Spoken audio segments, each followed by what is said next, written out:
네, 계속 말씀드리겠습니다. 그래서 X 방향의 힘은 이와 같이 이제 정리가 될 수 있죠. 이 첫 번째 항이 바로 이 왼쪽 면에서 작용하는 힘입니다. 이 괄호 안에 있는 게 압력이 되고요. 그리고 그 압력이 작용하는 면적이 dy 곱하기 dg가 되게 되는, dz가 되게 되는 거고요.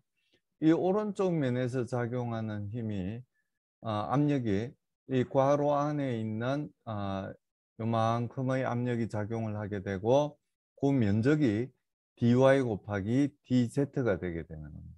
방향이 이제 반대 방향, 즉 마이너스 x 방향이니까 마이너스 기호가 당연히 붙게 되겠죠. 모든 면에 대해서 전부 수직으로 작용을 합니다. 모든 면에 대해서 수직으로 작용합니다. 그래서 요 두 힘의 합이 0이 돼야 되죠. 안 움직인다면. 그래서 이 힘의 차이, 이게 결국 움직이지 않는다면, 요 육면체가 움직이지 않는다면 0이 돼야 되겠는데, 요 항을 정리하면 어떻게 되냐면은 요만큼만 남게 돼요. 마이너스 라운드 x분의 라운드 p 곱하기 dx 곱하기 dy 곱하기 dz. 이렇게 정리 깔끔하게, 아주 깔끔하게 이렇게 정리가 되게 됩니다. 자, 여기 이제 dx하고 dy하고 dz가 셋 다 곱해져 있지만 이 세 개의 길이죠. 길이가 나타내는 의미는 달라요. 즉 dy하고 dz는 뭘 나타내냐면은 그 힘이 작용하는 면적을 나타내기 위해서 dy 곱하기 dz가 곱해져 있는 겁니다. dx는 면적을 나타내는 게 아니죠. 뭘 나타내는 거예요? 두 면 사이의 거리를 나타내는 거예요. 라운드 x분의 라운드 p가 나타내는 게 뭐라고 그랬어요? 단위 길이당 x방향으로 단위 길이당 프레셔의 차이가 얼마인지를 나타내는 게 라운드 x분의 라운드 p예요. 단위 길이당. 거기에다가 길이를 곱해주면 뭐가 돼요? 그 두 점 사이의 델타 p를 구할 수 있는 거잖아요. 결국 라운드 x분의 라운드 p에 dx를 곱해주면은 델타 p를 구할 수 있고 그 델타 p가 작용하는 면적 dy 곱하기 dg를 곱해주면은 그 두 면 사이에 네트 포스를 구할 수가 있게 되는 거예요. 즉 dfx를 구할 수 있게 된다는 이야기죠. 그래서 요 dx, dy, dg가 뭐 세 개를 곱하면 이제 최적이 된다는 건 이제 여러분이 알고 계시겠지만 출신 성분이 다르다. dy하고 dg는 면적을 나타내는 값이었고 이 dx는 뭐였냐면은 힘이 작용하는 두 면 사이의 거리를 나타내는 거구나 하는 걸 알 수가 있게 됩니다. 아셔야 돼요. 그냥 요 수식만 수학적으로 이해하는 건 사실 너무나 쉬운 일이죠. 너무 쉬운 일이지만 이게 뭘 의미하는지를 여러분들은 알고 계셔야 됩니다. 우리는 수학자가 아니라 자랑스러운 기계공학자잖아요. 공학자는 물리적인 의미를 알고 있어야 됩니다. Y방향으로 작용하는 힘도 마찬가지예요. 위아래죠. 그래서 윗면과 아랫면에 작용하는 그 힘을 역시 구해보면 이렇게 똑같이 구할 수 있어요. 그리고 정리하면 똑같은 형태로 이렇게 구할 수 있어요. 라운드 Y분의 라운드 P가 의미하는 게 뭐냐면 Y방향으로 단위 길이당 프레셔 차이가 얼마나 나타내는지를 나타내는 게 라운드 Y분의 라운드 P예요. 거기다 뭘 곱해주면은 두 면 사이의 압력 차이를 구할 수 있죠? dy를 곱해주면 됩니다. dy. 그래서 여기 라운드 Y분의 라운드 P에다가 dy를 곱해주면 두 면 사이에 압력 차이를 구할 수가 있고요. 거기에다 그 압력이 작용하는 면적, 즉 dx 곱하기 dg를 곱해주면 역시 두 면 사이의 힘의 차이, 즉 네트 포스를 구할 수가 있습니다. 그게 이제 dfy가 되는 거죠. 역시 마찬가지예요. 요 dx, dy, dg라고 똑같이 적혀져 있지만 출신 성분이 다르다는 이야기. dx하고 dz는 뭘 나타낸다고요? 힘이 작용하는 면적을 나타낸다는 이야기. dy는 라운드 y분의 라운드 p하고 곱해져서 델타 p를 의미하게 된다는 이야기.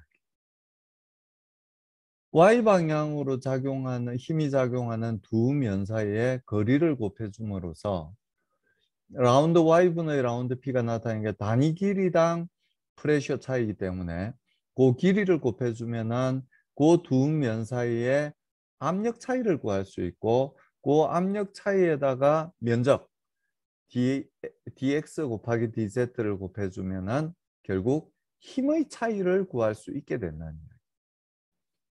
Z 방향도 똑같죠? Z 방향도 똑같아요. 이런 식으로 해서 이제 요 두 항이 이제 만들어지게 되고요. 그러니까 요게 말하자면은 요 면, 요 뒷면이죠, 뒷면. 요 면에 작용하는 압력이 요 괄호 안에 있는 거고요. 그 압력이 작용하는 면적은 dx 곱하기 dy예요. 조금만 생각해 보시면 알 수 있습니다. 그리고 요 앞면에서 작용하는 힘이 압력이 어떻게 되냐면은 요 괄호 안에 있는 거지. 요 센터에서의 압력이 P라고 그랬으니까 거기에서 요 앞면까지의 거리가 2분의 1 dZ가 되잖아요. 2분의 1 dZ. 그래서 라운드 G분의 라운드 P에다가 거리인 2분의 dZ를 곱해주게 되면 이 센터와 앞면 사이의 압력 차이를 구할 수 있는 거예요. 그래서 그 센터의 압력에다가 압력 차이를 더해주니까 결국 앞면에서의 압력을 구할 수 있는 거죠. 거기다 면적을 곱해주던 거니까 힘을 구할 수 있는 거예요. 그래서 두 힘을 이제 정리하면 똑같이 이렇게 이제 구할 수 있습니다. 마이너스 라운드 Z분의 라운드 P 곱하기 dx 곱하기 dy 곱하기 dg. 여기도 마찬가지예요. 출신 성분이 달라요. dx하고 dy는 어디서부터 왔어요? 힘이 작용하는 면적 dx 곱하기 dy. dz는 단위 길이당 압력 차이를 나타내는 라운드 G분의 라운드 P에다가 dz를 곱해줌으로써 두 면 사이의 압력 차이를 구할 수 있는 거예요. 그 압력 차이의 면적을 결국 곱해주는 거니까 요런 식으로 형성이 되죠. 그래서 제가 부탁드리고 싶은 건 요걸 수학적으로만 이해하지 마시고 이게 왜 그렇게 되는지를 반드시 아셔야 된다. 반드시 아셔야 된다는 걸 말씀을 드립니다. 그래서 요게 이제 스칼라 양으로 전부 x 방향의 네트 폴스, y 방향의 네트 폴스, z 방향의 네트 폴스인데요. 요걸 벡터로 이제 표현을 하는 거예요. 벡터로 표현을 하면 이렇게 아주 간단하게 df 벡터, df. 여기 왜 d가 붙었겠어요? d는 어떤 경우에 d를 붙이는 건가요? 차이긴 차이예요. 전부 델타 F예요. 델타 F. 델타 F인데 왜 D를 붙였냐 하면은 아주 작은 이 최적에 작용하는 아주 작은 힘이기 때문에 D를 붙인 거죠. 우리가 미적분학 시간에 그런 거 다 이해하셨죠? 이 D를 미분기호로 적는 거가 물리적으로 어떤 의미를 갖고 있는지 여러분들이 다 알고 계시리라고 생각이 됩니다. 그래서 이건 넷폴스예요. 넷폴스인데 아주 작은 육면체에 작용을 하는 이 컨트롤 볼륨, 아주 작은 컨트롤 볼륨에 작용하는 아주 작은 네트폴스이기 때문에 D가 붙어 있는 거지. 이게 좀 크면은 그냥 델타 F 혹은 넷폴스다 이렇게 이야기를 하겠죠. 할 겁니다. 그래서 이걸 이제 벡터 형식으로 적으면 이렇게 적을 수 있죠. 요 dx 곱하기 dy 곱하기 dz는 전부 똑같이 곱해져 있어요. 이렇게 똑같이 곱해져 있고 i 방향, 즉 x 방향으로는 라운드 x분의 라운드 p 마이너스죠 물론. 그리고 y 방향으로는 마이너스 라운드 y분의 라운드 p. 그리고 z 방향으로는 또 이렇게 이제 표현이 되는 거죠. 그래서 요 앞에 있는 가로 안에 있는 걸 아주 간단하게 그레디언트 P라고 표현할 수 있는 거잖아요. 자, 여러분 프레셔는 스칼라인가요, 벡터인가요? 프레셔. 프레셔는 칼라입니다. 스칼라죠. 스칼라입니다.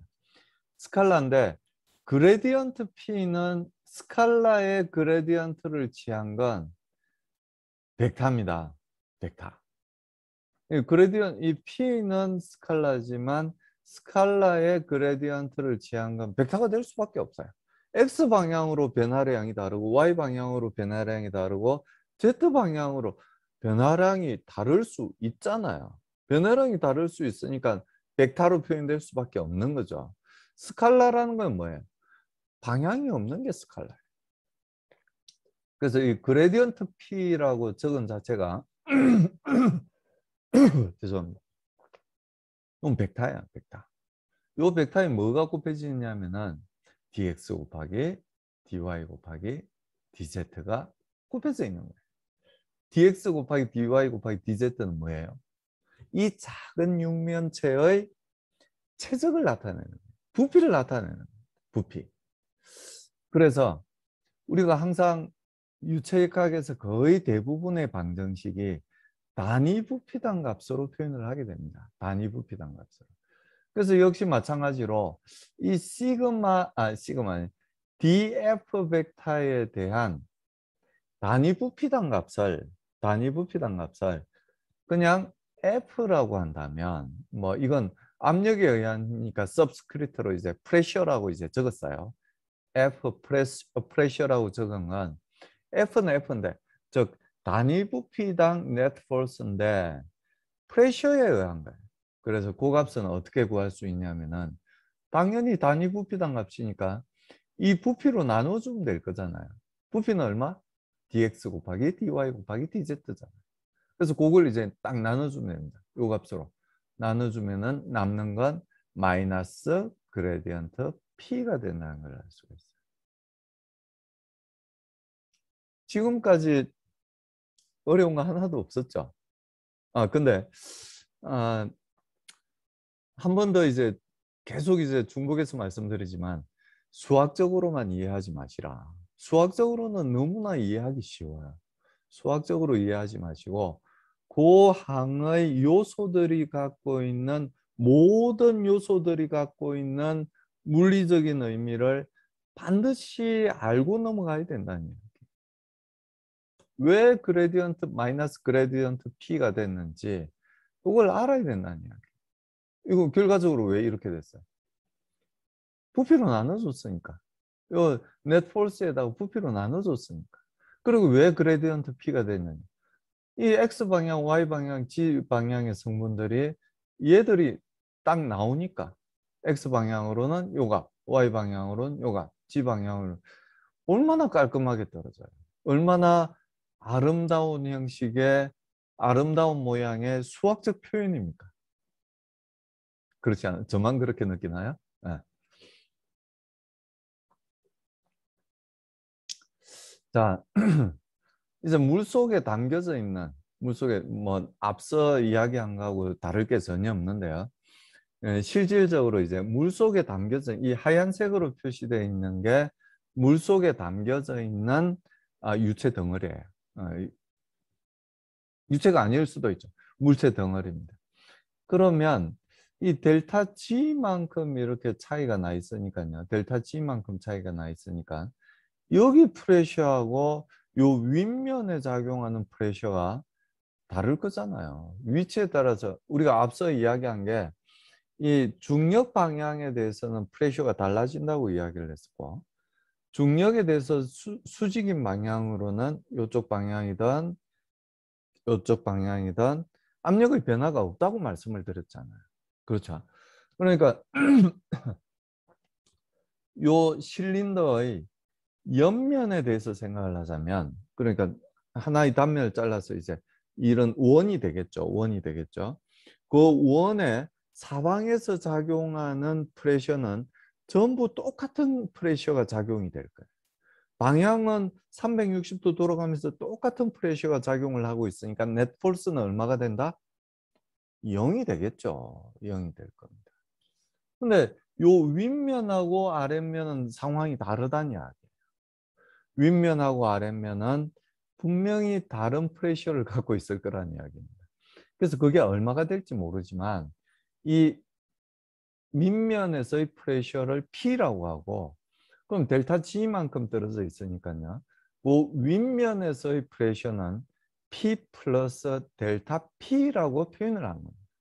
즉, 두 면 사이의 압력 차이가 얼마가 난다고 표현을 한 거예요. 델타 P만큼 압력 차이가 난다고 생각을 한 거예요. 아무튼 윗면에서는 P 플러스 델타 P만큼이 작용을 하고 아랫면에서는 P만큼이 작용을 해요. 그리고 중력에 의해서 받는 힘을 일단 W라고 이야기를 했습니다. 그럼 요 Z 방향으로 힘의 균형에 대해서 얘가 움직이지 않고 있으니까요. 제일 윗줄에 뭐라고 적었어요? 유체 속에 정지하고 있다고 그랬죠. 실린더가. 그러니까 넷 폴스가 얼마가 돼야 된다는 걸 의미하는 거예요. 0이 돼야 된다. 0. 넷 폴스가 0이 아니면 어떤 일이 생겨요? 정지하고 있을 때 초기에는 정지하고 있더라도 움직여야죠. 가속도 운동을 해야 됩니다. F 이퀄 ma인데 넷 폴스 F가 0이 아니라면 A도 0이 아니라야 되는 거죠. 뭐 질량이 0이라면 몰라도. 질량이 0이라면 아무리 힘을 가해도 가속도가 생기지 않죠. F 이퀄 ma니까. A가 M이 0이면 당연히 뭐 힘을 받지가 않는 거죠. 아무것도 없는 이 공간에서는 힘을 받을 수가 없어요. 그래서 우리가 이제 이런 대기 중에서는 추진력을 받을 수 있어요. 추진력을 받고 압력에 의해서 힘을 줄 수가 있고 그렇게 되는데 우주 공간에서는 그렇지 않죠. 그냥 이 운동량 보존 법칙. 그러니까 시그마 MV가 이제 0이 돼야 된다는 그 법칙에 의해서 뭔가 작은 질량이라도 뱉어내야 돼요. 반대 방향으로 나머지 물체가 움직여야 돼요. 그래서 전체 네트 폴스는 0이기 때문에 시그마 MV는 0이 돼야 돼. 우주 공간에서는 그렇게 움직일 수밖에 없어. 그러니까 인공위성이 자세를 잡을 때 어떻게 해요? 뭔가 퉁퉁 품어내잖아요. 갖고 있던 유체를 퉁퉁 품어내잖아요. 그러면서 자세를 이제 잡아가는 거잖아요. 어, 그래서 이 실린더에 작용을 하고 있는 힘, 아래쪽으로 작용하고 있는 힘을 다 적으면 좌변이에요. 이렇게. 윗면에 작용하고 있는 힘 P 플러스 델타 P라는 압력이 작용을 하고 있고 그 압력이 작용하고 있는 면적은 A라고 합시다. 그럼 이렇게 이제 표현을 할 수가 있고요. 아래쪽으로 작용하는 힘은 또 하나가 있죠. 저 최정력. 요 물체 자체가 갖고 있는 중력에 의해서 받는 힘 W가 아래쪽으로 작용을 하고 있어요. 이게 이제 아래쪽으로 작용하는 힘의 합입니다. 얘하고 뭐하고 같아져야 되냐면은 위로 작용하는 힘하고 같아져야 돼요. 같지 않으면 안 된다고 말씀드렸어요. 같지 않으면 반드시 움직임의 변화, 속도의 변화가 생겨야 된다. 가속도 운동이 일어나야 된다고 말씀을 드렸습니다. 그래서 위로 작용하는 힘은 이 그림에서 보시다시피 하나밖에 없어요. 아랫면에서 압력에 의해서 작용하는 힘밖에 없습니다. 요 옆면에서는 전부 이 중력에 대해서 수평 X 방향 또는 Y 방향으로만 작용을 하지 G 방향의 힘은 없어요. 그래서 위로 작용하는 힘은 PA밖에 없습니다. 그래서 양변에 이제 똑같이 PA라는 값을 갖고 있기 때문에 양변에 똑같이 PA라는 값을 빼주게 됩니다.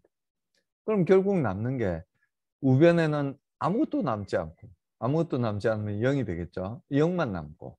그리고 좌변에는 델타 P 곱하기 A가 남고 W가 남게 되는데요. 요 W를 이제 중력에 의해서 받는 힘이기 때문에 이걸 이제 다르게 이제 표현을 한번 해보도록 합시다. 요 단면적이 A라고 그랬고 델타 G가 요 높이기 때문에 부피가 얼마가 돼요? A 곱하기 델타 G가 이 물체의 이 실린더의 부피가 될 거잖아요. 이만큼 A 곱하기 델타 Z가 부피가 됩니다. 요 부피의 density rho를 곱해주면 어떤 물리량을 우리가 알 수가 있게 되는 건가요? 구하게 되는 건가요? 바로 이 실린더의 질량을 알 수가 있게 됩니다. 부피의 밀도를 곱해서 우리는 이 실린더의 질량을 알 수가 있게 됩니다. 질량에다가 중력 가속도 G를 곱해주면 뭐가 돼요? 중력에 의해서 받는 힘 W를 구할 수가 있게 되는 거죠. 그래서 W를 이렇게 적은 거예요. 질량 곱하기 중력 가속도로. 그리고 질량은 뭐라고 적었냐면은 밀도 곱하기 부피로 적은 거예요.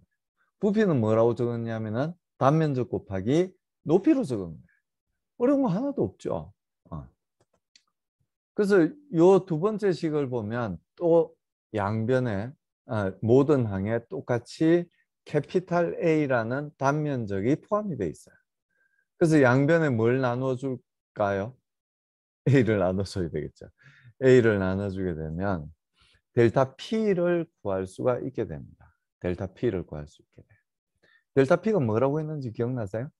요 윗면과 아랫면 사이의 압력 차이를 델타 P라고 그랬잖아요. 그렇죠?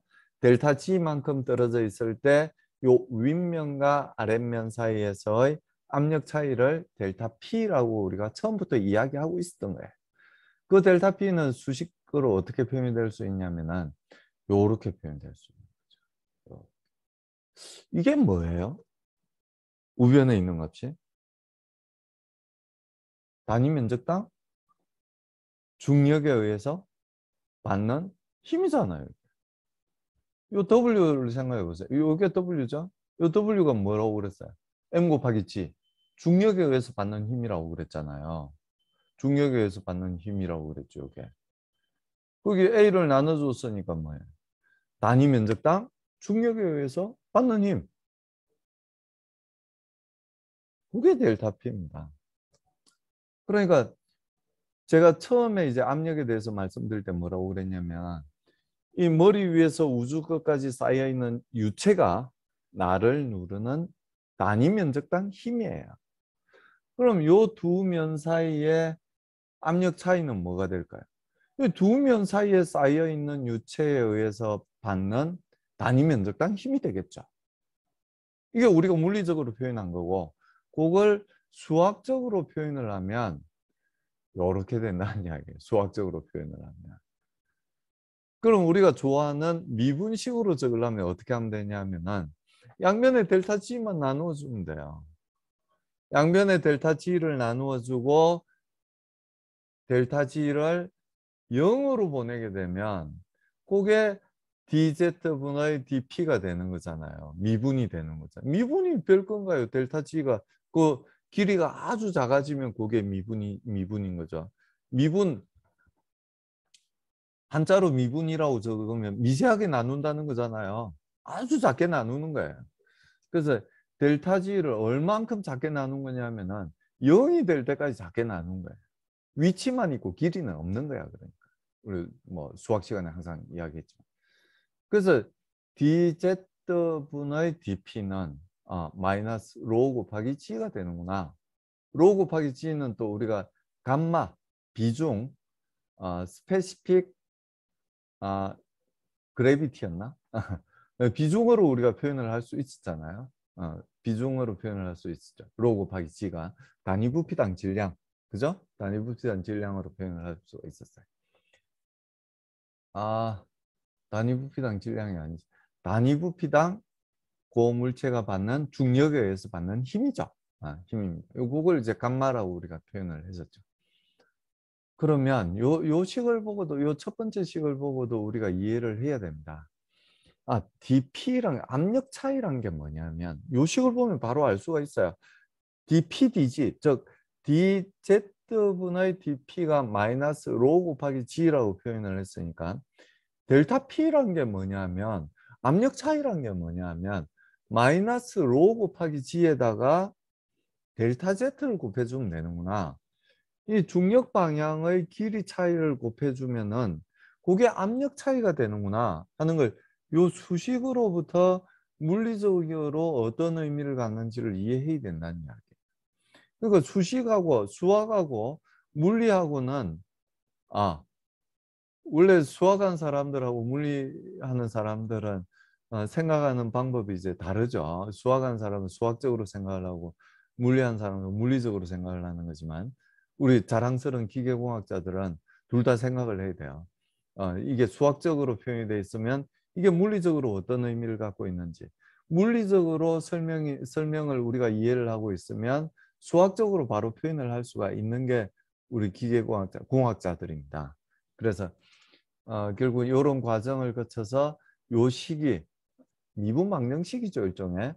이런 미분망령식이 만들어졌지만 요걸 아주 당연하게 생각을 할 수가 있어야 됩니다.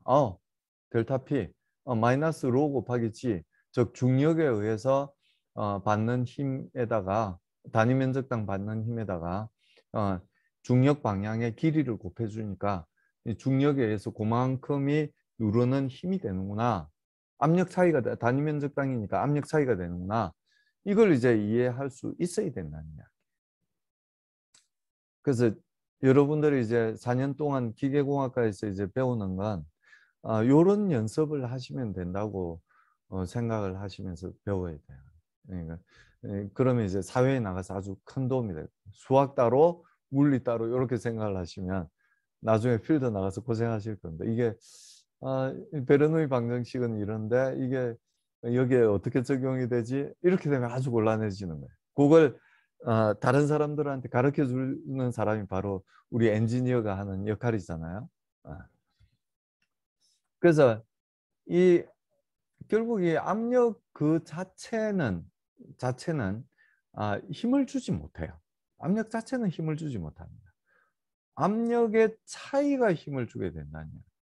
자, 요 실린더만 봐도 그렇죠. 요 윗면에서 작용하는 압력이 뭐 아주 커서 10메가파스칼이야. 근데 아랫면에서도 10메가파스칼 똑같아요. 그러면 네트 폴스는 0이 될 수밖에 없다는 이야기예요. 압력 자체보다는 뭐가 더 압력은 압력 자체보다 뭐가 중요하냐면은 압력의 차이가 중요합니다. 프레셔가 중요한 게 아니고 프레셔 그레디언트가 중요한 거예요.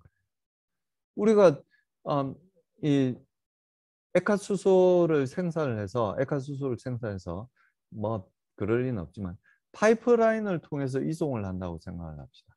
요쪽에도 100메가파스칼을 걸고 요쪽에도 100메가파스칼이 걸려 있으면 이 액화수소는 꼼짝 안 하고 움직이질 않아요. 어떻게 해야 움직이냐면은 압력 차이가 있어야 움직여요. 프레셔 그레디언트가 있어야 움직여요.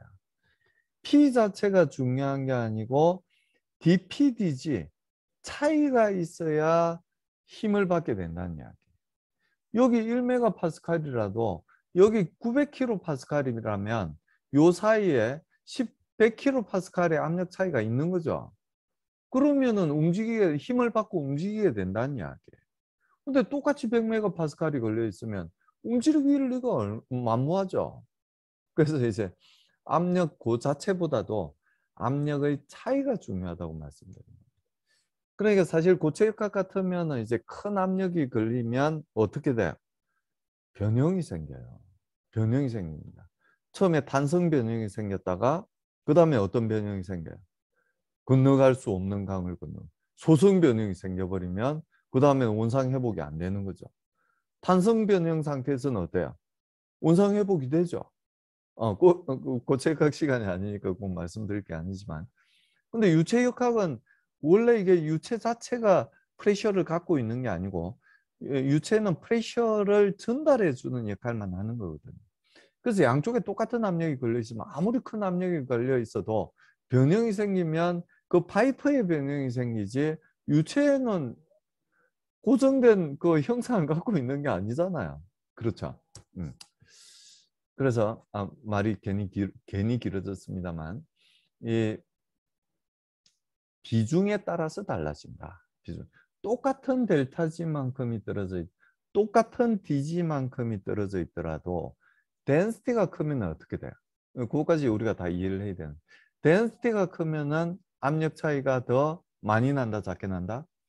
많이 난다는 이야기예요.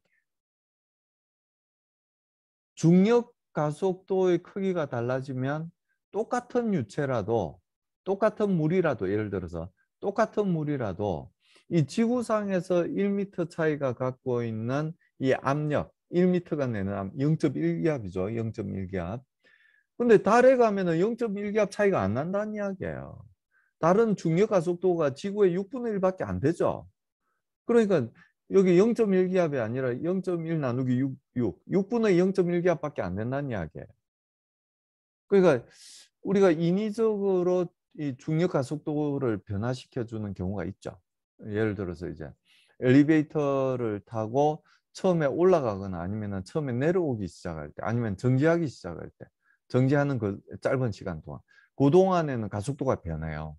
그 동안에는 물에 쌓여 있는 물 때문에 받는 이 압력이 더 커질 수 있다는 이야기. 더 커지거나 더 작아질 수 있다는 이야기. 우주인들이 무중력 상태를 경험하기 위해서는 어떻게 하는지 아세요? 우주선을 타고 일단 높이 올라가요. 그 다음에 자유낙하를 합니다. 자유낙하를 하면 그 우주인들이 위에 둥둥 떠요. 중력을 받지 않아요. 그 상태에서는 물이 누를 수가 없어요. 누를 수가 없어요. 그래서 윗면이나 아랫면이나 똑같은 압력을 갖게 되는 거예요. 그래서 중력 가속도가 바뀌거나 아니면 덴시티가 요 속에 물이 있을 때랑 요 속에 오일이 있을 때랑 같은 깊이라면 압력 차이가 달라진다는 이야기. 수온이 있으면 엄청나게 압력이 높아지겠죠. 세게 누르고 있으니까. 우리 상식적으로는 다 알고 있는데 그걸 수학적으로 표현하거나 아니면 이렇게 질문을 하면 또 잘 모를 수가 있더라고요. 그래서 그런 걸 우리가 일상생활에서 갖고 있는 상식들도 아, 이게 이래서 그렇구나, 저래서 그렇구나 하는 걸 수식적으로도 이해를 하시고 물리적으로도 잘 이해하시길 기대합니다. 그래서 요걸 이제 적분을 하게 되면 요식을 이제 적분을 하는 거예요. 요식을 뭐 적분을 하는.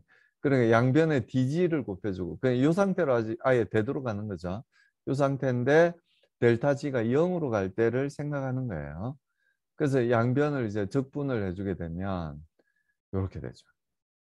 dp 원래 인테그랄이 없는 상태. 이 인테그랄은 전부 더해준다는 의미인 거 아시죠? 인테그랄은 더해준다는 의미예요. 그리고 이게 적분이고 미분은 나눠준다. 아주 잘게 나눠준다는 게 미분이고요. 원래 식이 이제 dp 이퀄 마이너스 로 곱하기 g 곱하기 dg였어요. dz였어요. 얘를 이제 더해준다는 이야기예요. 어디서부터 어디까지. 요 앞 페이지에서 보면 요 g에서부터 요 g까지 더해준다는 이야기. 요 사이를 더해준다는 이야기. 뭘? 요쪽에서는 프레셔. 요쪽에서는 로 곱하기 g 곱하기 dg를 더해준다는 이야기.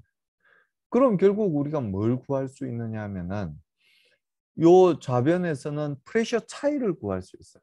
dp들을 전부 더해주게 되면 두 면 사이에 프레셔 차이를 구할 수 있어요. 그리고 로 곱하기 g 곱하기 dg를 전부 더해주게 되면 뭘 구할 수가 있냐면은 요 두 면 사이에 로 곱하기 g 곱하기 z를 구할 수가 있어요. 요렇게 구할 수가 있어요. 구할 수가 있어요. 그럼 결국 좌변이 나타내는 건 프레셔 차이가 되는 거고 우변이 나타내는 건 뭐가 돼요?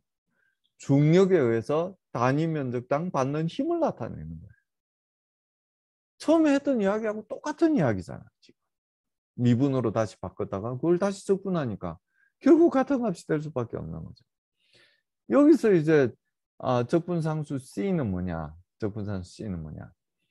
Z가 0일 때 Z가 0이라는 건 우리가 기준면을 의미하는 거예요. 기준면. 기준면에서 이거는 수면이죠. 수면에서의 압력을 P0라고 우리가 보통 define을 합니다. 그렇다고 약속을 하는 거예요.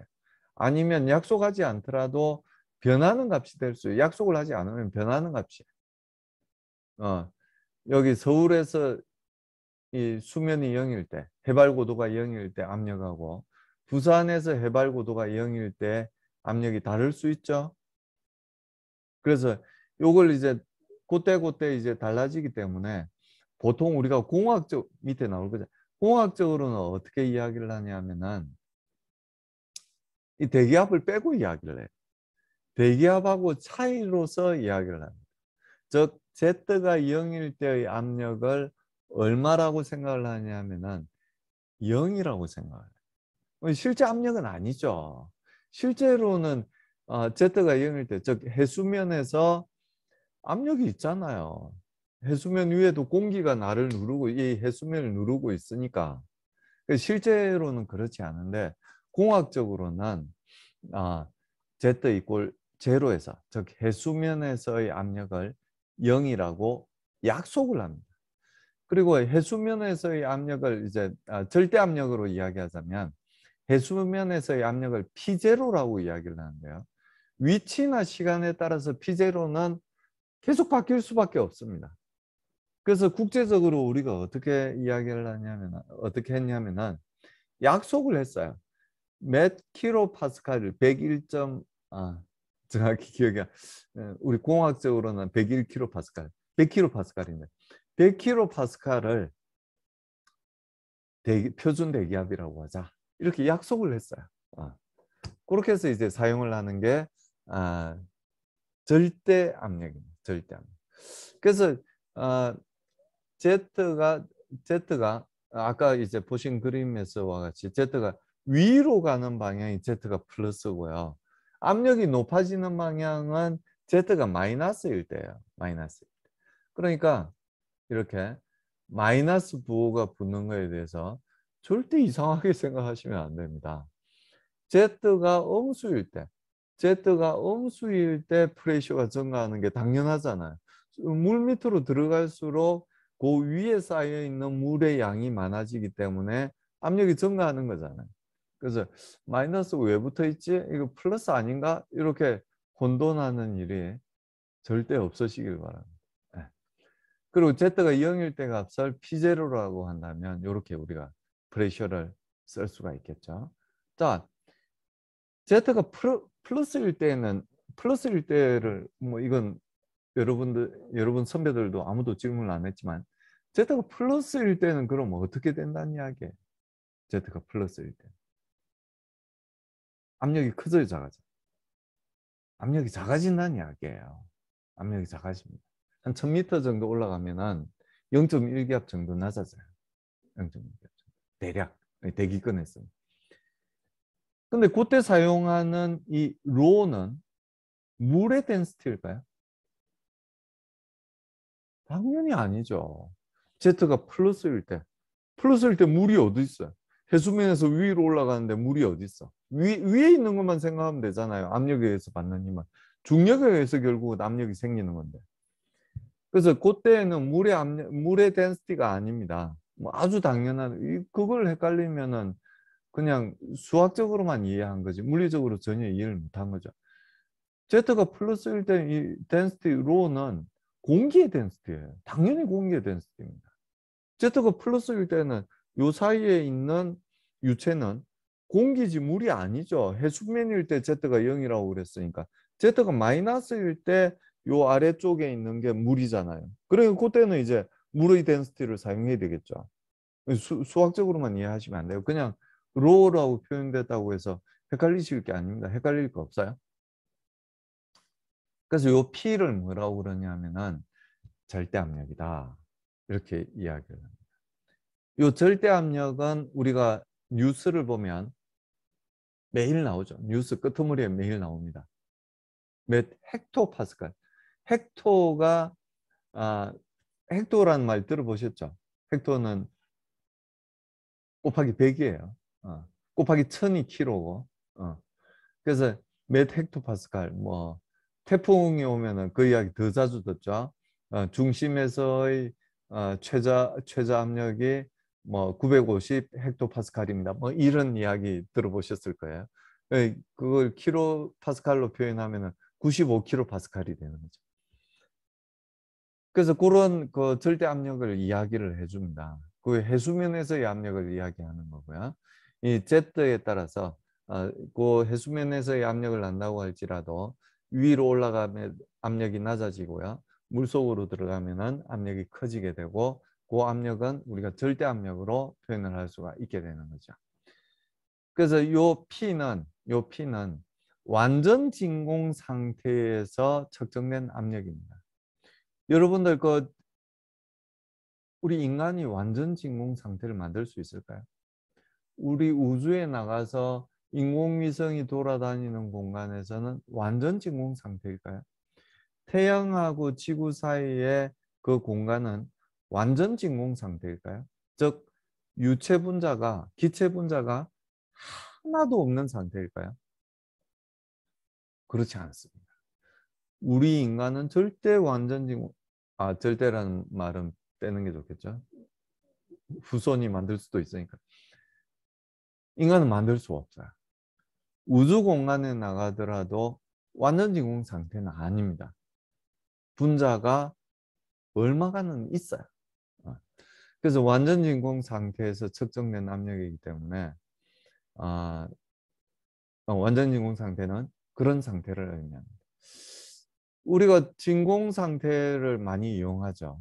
어떨 때 이용하냐면은 여러분 보온병, 보온이 되는 여러분들 텀블러 많이 사용하시죠? 보온이 되는 텀블러는 항상 이중으로 만들어져 있어요. 그냥 사기 그릇으로 만든 그 텀블러는 금방 식어요. 금방 식고 좀 보온이 오랫동안 보온 또는 보냉이 여러분들은 이제 얼죽아 이 얼어 죽어도 아이스잖아. 예, 보냉을 이제 더 좋아하실 건데요. 이 보냉이 되게 해주는 텀블러는 항상 이중벽으로 되어 있습니다. 이중벽으로 되어 있고 더 보냉이 더 잘 되게 해주려면 그 이중벽 사이에 진공을 잡아주게 돼요. 진공. 진공은 유체 분자가 없는 상태예요.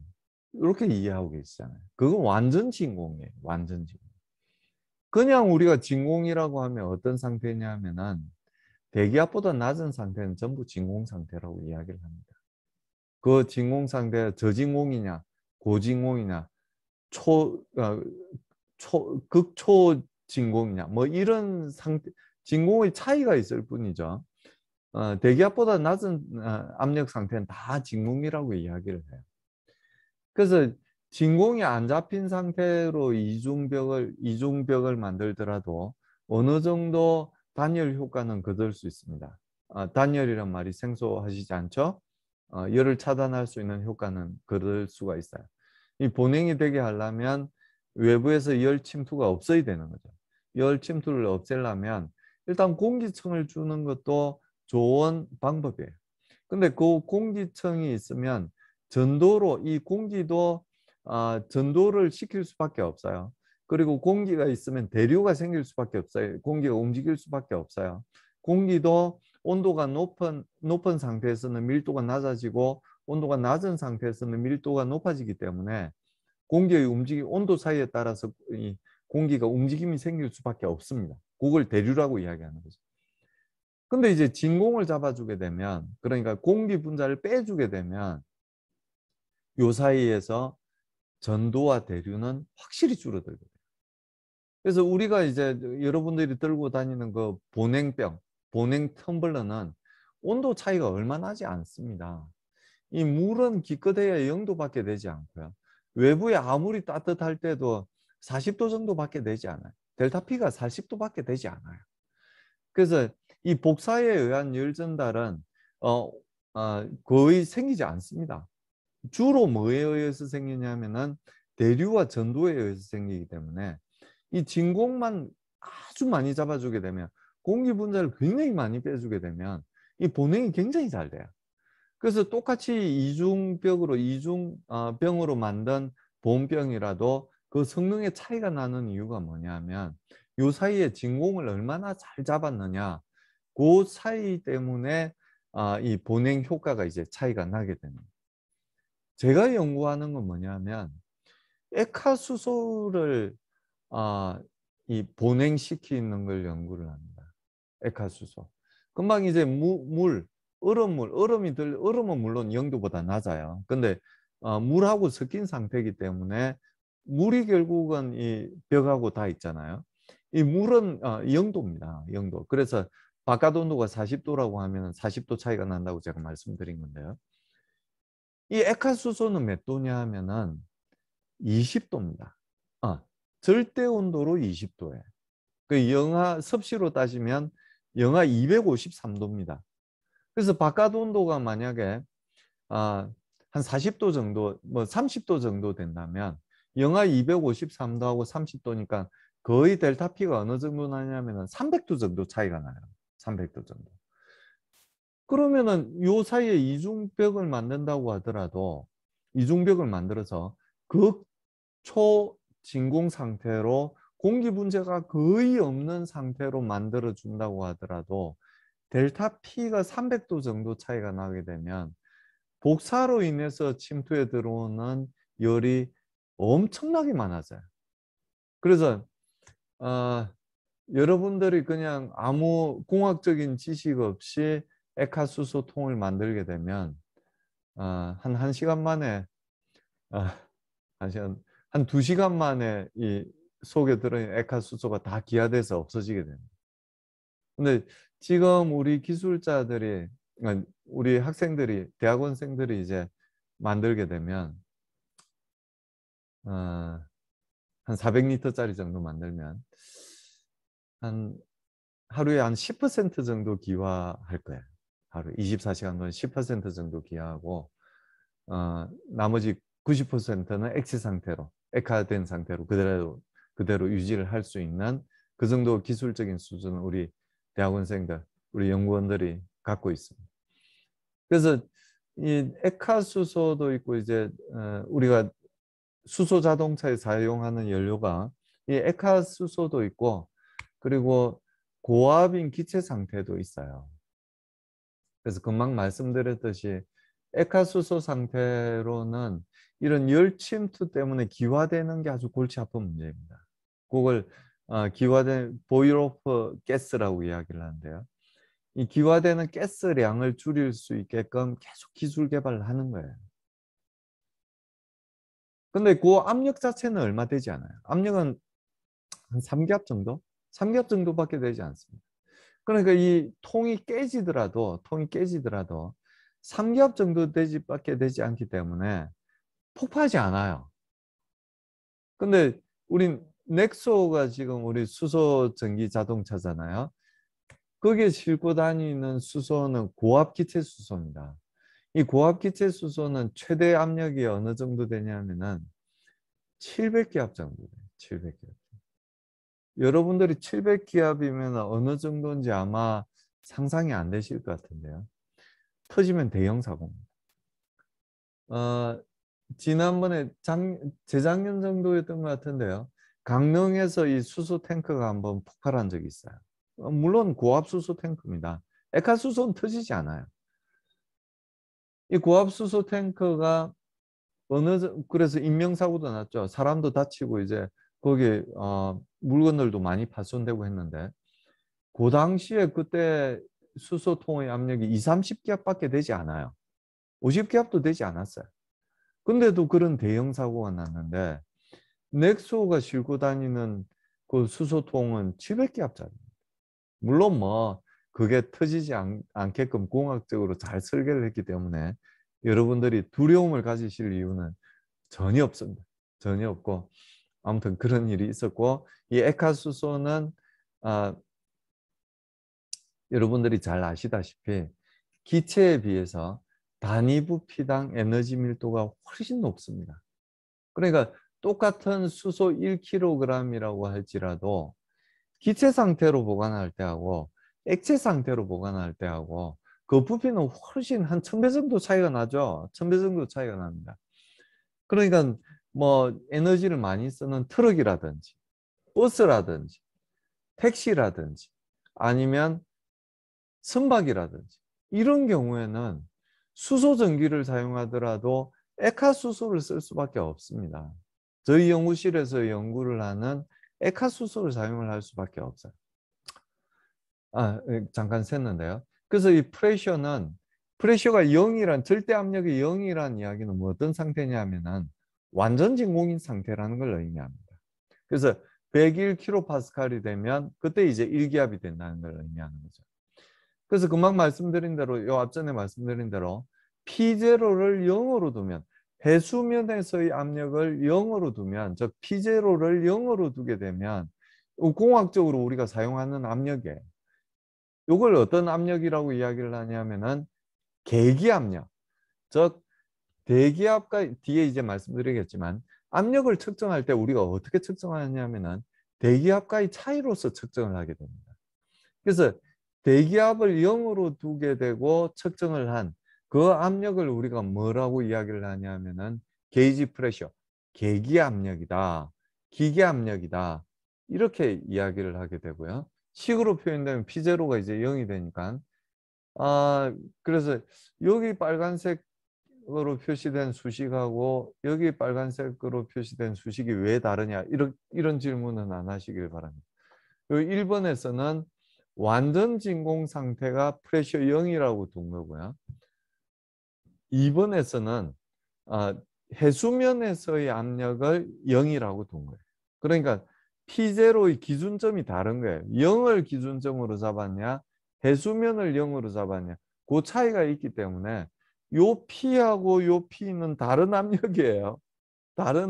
똑같은 상태라도 여기서 말하는 P하고 여기서 말하는 P는 다른 P입니다. 뭐 이해하시리라고 생각을 합니다.